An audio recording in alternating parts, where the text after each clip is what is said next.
மக்களே எல்லாருக்கும் வணக்கம். நம்ம இன்னைக்கு ஞாயிற்றுக்கிழமை அதுமாதிரி துணி துவைக்க தான் வந்திருக்கோம். பாருங்க ஃபுல்லாக நம்ம காவேரி ஆற்றுக்கு தான். பாருங்க எவ்வளோ தூரத்துக்கு பார்த்தீங்கன்னா அப்படி ஃபுல்லாக நம்ம காவேரி ஆறு தான் மக்களே. துவைச்செல்லாம் துணி காய போட்டாச்சு. பாருங்க போன டைம் இந்த டைம் தண்ணி பச்சையாக இருக்குங்க. பாருங்கள் தெரியும் உங்களுக்கு, ஃபுல்லாக பச்சை மக்களே.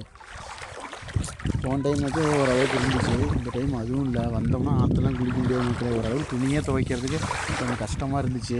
என்னடா இப்படி இருக்குது தண்ணி அப்படின்னு நினச்சிட்டு, அதனால துணி இருந்தாலும் பரவாயில்ல, வந்தாச்சு இவ்வளோ தூரம் துவைச்சிட்டு தான் வந்து துவைச்சிட்டு அப்படியே குளிக்கலான்னு சொல்லிட்டு ஆற்றுல இறங்கினேன். சரி அப்படியே நம்ம மக்கள்லாம் இருப்பீங்க, நம்ம காவேரி ஆற்றை பார்த்தீங்கன்னா மக்களை வீடியோக்குள்ளே வந்தேன். பாருங்களேன் ஃபுல்லாக அது பாருங்க அந்த பக்கம் எப்படி இருக்குன்ட்டு வேறு லெவலாக இருக்குல்ல தண்ணி.